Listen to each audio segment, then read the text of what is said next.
আজ খাবো পাউরুটি ভাজা। কি একটু অবাক লাগছে? তো চলো রেসিপিটা পুরো শেয়ার করা যাক। নমস্কার বন্ধুরা, কুহুস ডায়েরিতে তোমাদের সবাইকে স্বাগতম। রেসিপিটা যদি ভালো লাগে অবশ্যই তোমরা কিন্তু একবার ট্রাই করো আর পুরো রেসিপিটা দেখে নাও। প্রথমে পাউরুটিগুলোকে আমি এরকম দেখো সাইড থেকে ঠিক এইভাবে কেটে নেব। ঠিক যেভাবে আমি কাটছি ঠিক এইভাবেই কাটবে। তোমরা চাইলে অন্য শেপও দিতে পারো, বাট আমি এটাকে চৌকো শেপই দেবো। তো এইভাবে একটা একটা করে আমি কেটে নিচ্ছি। এগুলোকে চাইলে তোমরা একসঙ্গে বসিয়ে সব এক ধার দিয়ে কাটতে পারো, কিন্তু যেহেতু আমাকে একটু সমান সমান করতে হবে, মানে দেখতে ভালো লাগবে, তো সেই জন্য আমি এরকমভাবেই কেটে নেব। এই রেসিপিটা কিন্তু একদম দারুণ, স্পেশাল দিনে বাড়িতে একবার বানিয়ে রাখতে পারো। এটা তৈরি করছি এক ধরনের একটা মিষ্টি। তো মিষ্টিটা কিভাবে তৈরি হবে সেটা তোমরা অবশ্যই দেখতে পাবে, তো চেষ্টা করে দেখো একবার। তো এইভাবে আমার কাটা হয়ে গেছে। এবার আমি গরম ঘিয়ের মধ্যে কিন্তু এইভাবে ভেজে নিচ্ছি। এটা কিন্তু পুরোটাই ঘিয়ে ভাজলে কি হবে, এর মিষ্টির যে একটা ফ্লেভার সেটা কিন্তু অবশ্যই ঘিয়ের সঙ্গে একটা অঙ্গাঙ্গিভাবে সম্পর্ক আছে। তো সেই জন্য আমি ঘিয়েই ভাজবো। এটা ভাজলে কিন্তু অসাধারণ, মানে ফ্লেভারটা খুব সুন্দর হয় আর টেস্টটাও সুন্দর আসে। তোমরা চাইলে এমনি সাদা তেলেও ভেজে নিতে পারো, কিন্তু তবুও বলবো সেখানে অল্প একটুখানি ঘি অ্যাড করো। তো এটা একটু ডিপ ফ্রাই করতে হবে।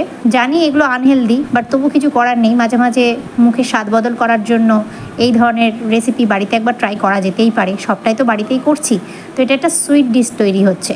দোলের দিন আমি এই মিষ্টিটা বাড়িতে তৈরি করলাম, তাই ভাবলাম তোমাদের সঙ্গে একবার শেয়ার করি। তো এখানে সবগুলো যখন ব্রাউন করে ভাজা হয়ে গেছে, ওগুলোকে ভাজা হয়ে গেলে ঠান্ডা করতে দিতে হবে। যেই ঠান্ডা হয়ে যাবে, ওই যে চিনি শিরাটা তৈরি করছিলাম, চিনি শিরাটা কিন্তু আমি এই পাউরুটির ওপরে দিয়ে দিচ্ছি। দিলে কি হবে, ওই চিনির যে রসটা সেটা কিন্তু এই পাউরুটি সোপ করে নেবে, নিলে পাউরুটিটা আবার আস্তে আস্তে নরম হয়ে যাবে। তো এটাকে আমি কিছুক্ষণের জন্য এইভাবে ঢাকা দিয়ে রেখে দেবো। দেখো সমস্ত চিনি শিরাটা কিন্তু আমি দিয়ে দিয়েছি এখানে। আর চিনি শিরাটা যখন তৈরি করবে তখন অবশ্যই কিন্তু ওখানে একটু এলাচ দিয়ে দেবে। এলাচ দিলেও একটা দারুণ ফ্লেভার আসে। তো এখানে আমার সমস্ত দেখো কি সুন্দর চৌকো চৌকো করে কেটে নিয়ে আমি কিন্তু এইভাবে ভেজে নিয়েছি। এটাকে একটু ব্রাউন করেই ভাজতে হবে, নইলে কিন্তু তোমরা টেস্টটা পাবে না আর মিষ্টিটা কিন্তু ভেঙে যাবে। যদি ব্রাউন করে না ভাজা হয়, অর্থাৎ একটু কড়া করে যদি না ভাজা হয়, তাহলে কিন্তু এই যে মিষ্টিটা বানাবো সেটা কিন্তু ভেঙে যাবে। আর সেটা ভেঙে গেলে নিশ্চয়ই দেখতে ভালো লাগবে না, খেতেও ভালো লাগবে না। তো এখানে সমস্ত চিনি শিরাটা আমার দেওয়া হয়ে গেছে।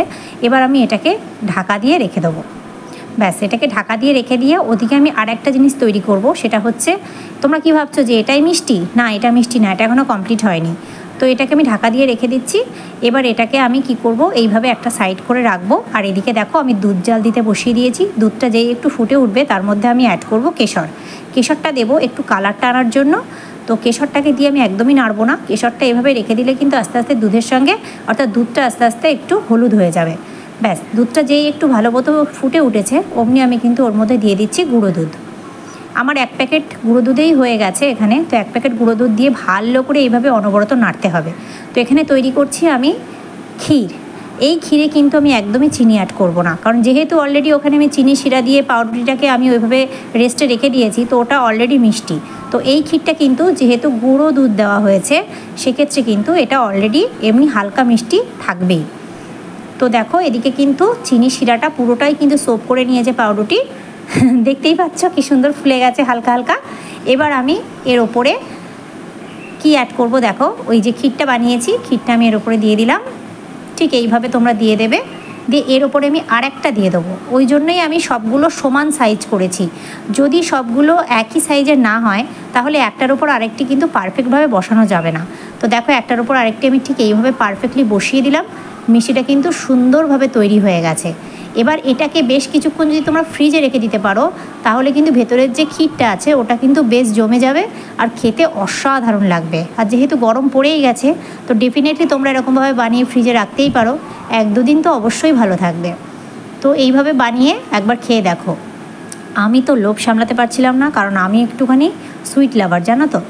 তো প্রথম আমার মেয়েকে দিয়েই আমি টেস্ট করাবো যেটা কেমন হয়েছে। তো দেখো এখানে পুরো মিষ্টিটা কিন্তু আমার রেডি হয়ে গেছে। আমি কিন্তু এখানে পুরো প্যাকেট পাউরুটি নিইনি, অর্থাৎ প্যাকেটে কটা ছিল আমার ঠিক আইডিয়া নেই, তবে প্যাকেটে এখনও 4টে আছে। বাদবাকি পাউরুটিগুলো দিয়ে আমি এরকমভাবে বানিয়ে নিয়েছি। আর শেপটা কিন্তু অবশ্যই সুন্দর করে দেবে। তোমরা চাইলে গোল গোল শেপও দিতে পারো, তবে চৌকো শেপটা দিলে কাটিংটা করতে খুব সুবিধা হয়। তো দেখো এখানে কিন্তু মিষ্টিটা সম্পূর্ণভাবে তৈরি হয়ে গেছে। ভালো লাগলে লাইক, কমেন্ট, শেয়ার অ্যান্ড অবশ্যই সাবস্ক্রাইব করে দিও।